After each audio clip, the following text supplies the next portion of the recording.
Parler de l'insouciance, c'est-à-dire du fait de ne pas penser, nous oblige déjà à utiliser notre pensée. C'est un premier paradoxe.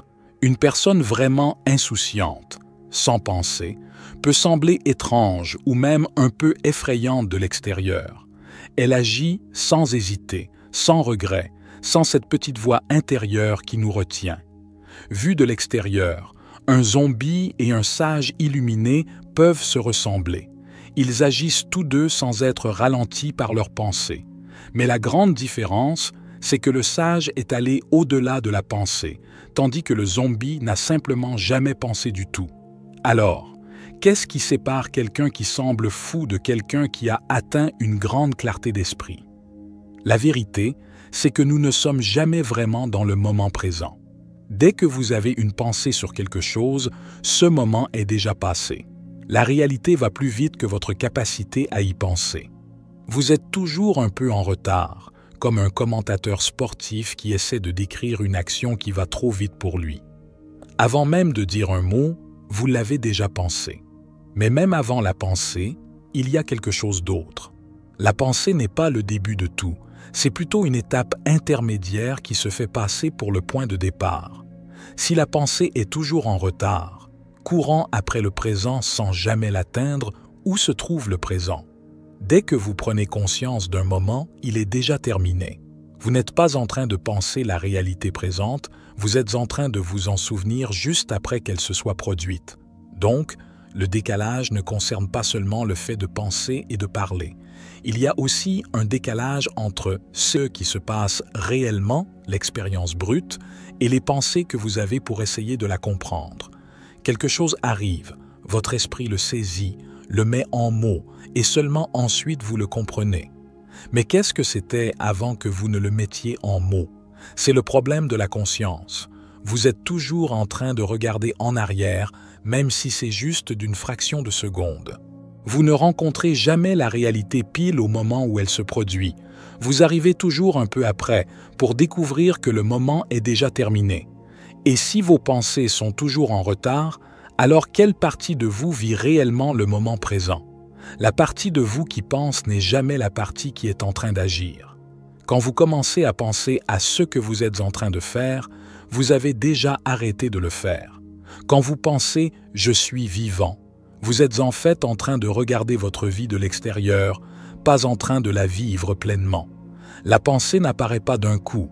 C'est un processus où votre esprit se regarde penser, créant sans cesse de nouvelles pensées sur les pensées, comme penser au fait que vous êtes en train de penser.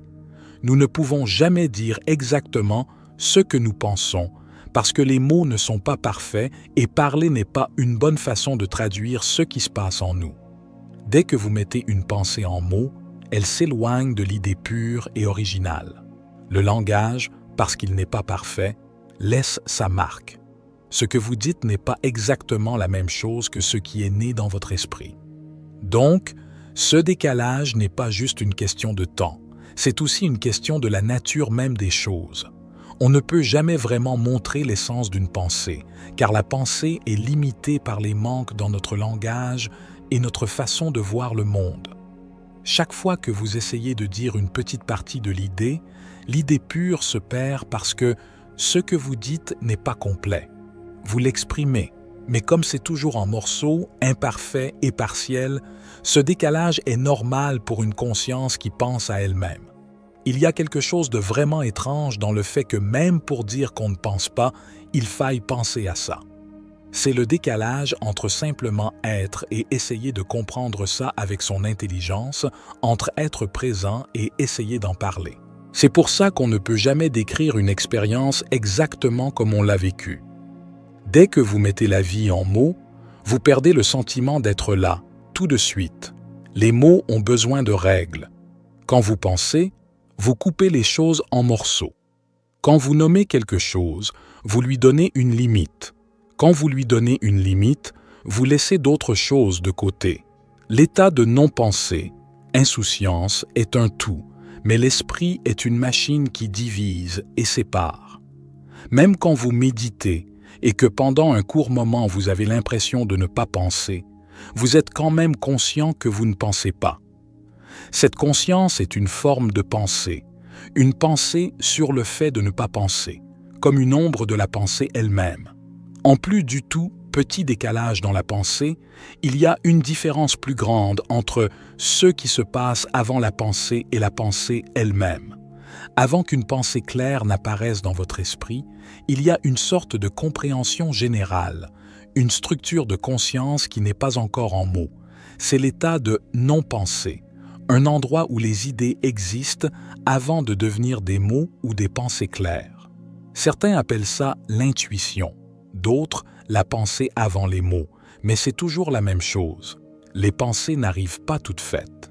Elles se forment à partir d'un domaine caché, souvent impossible à décrire avec des mots. Cet état de non-pensée donne naissance à la pensée. Ce qui est vague devient clair. Une intuition floue devient une idée précise dans votre esprit. Est-ce qu'il est possible que la pensée arrête de se regarder elle-même? Ou est-ce que la conscience est piégée dans un cycle sans fin où elle pense à elle-même, comme un serpent qui se mange la queue? Il semble que l'état de non-pensée ne soit pas un endroit où l'on arrive, mais plutôt une sorte de tension, une limite très proche que l'esprit peut approcher, mais n'atteint jamais complètement. Vous pouvez vous asseoir en silence et regarder vos pensées passer comme des nuages, mais la plupart du temps, la partie de vous qui regarde est toujours là. Et tant qu'il y a quelqu'un qui observe, il y a de la pensée. Donc, la seule manière d'être vraiment sans pensée serait de disparaître complètement, de lâcher prise de la partie de vous qui est en train d'essayer de lâcher prise. Vous ne pouvez pas forcer l'état de non-pensée, car dès que vous essayez, vous êtes déjà en train de penser à ça. Vous essayez de l'attraper, mais ça vous échappe, comme de la fumée. Chaque fois que vous pensez « Ah, je ne pense plus », cette pensée vous ramène dans le monde de la pensée. Ce qui rend ce voyage dans la conscience si étrange et parfois frustrant, c'est que vous n'êtes pas une personne séparée qui essaie de se retrouver dans un monde. L'idée même de chercher la liberté est comme une prison que vous avez construite vous-même. La personne qui ne pense pas a abandonné l'idée de la liberté comme quelque chose à atteindre. Elle la vit tout simplement. La liberté n'est pas un endroit où aller, c'est le fait de ne plus avoir besoin d'aller quelque part. Ne rien savoir, c'est être connecté à tout. La personne qui ne pense pas a arrêté de vouloir savoir des choses, elle ne cherche plus de réponse. Le paradoxe est évident.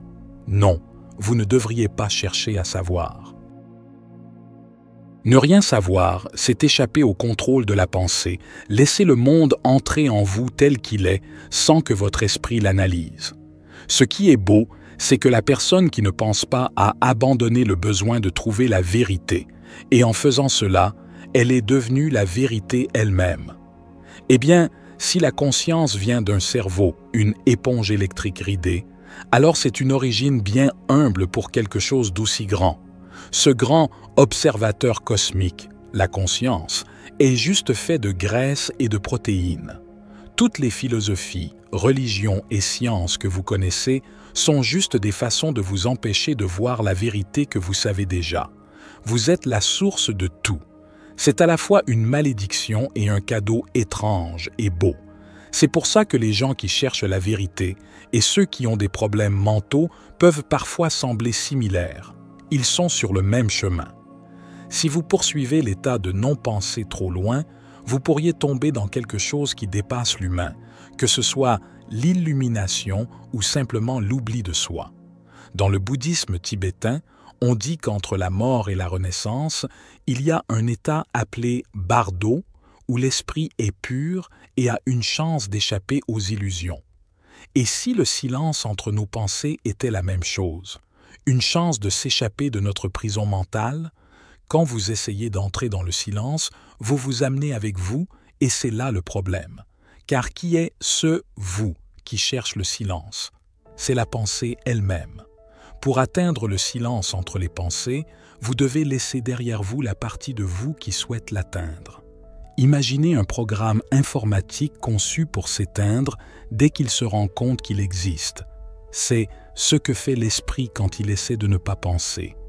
D'habitude, plus vous essayez de faire taire votre esprit, plus il devient bruyant. Le fait est qu'un système conscient de lui-même ne peut jamais s'éteindre complètement. C'est la première leçon de l'état de non-pensée. Vous ne pouvez pas éteindre l'esprit par la force. Au lieu de ça, voyez ça comme une illusion d'optique. Vous avez l'impression d'être libre de bouger partout, mais vous êtes toujours prisonnier de votre propre idée de la liberté. Développez la capacité de voir, exercez votre regard intérieur et vous pourrez voir les deux illusions. C'était David pour la sagesse infinie. Soyez bénis, mes amis.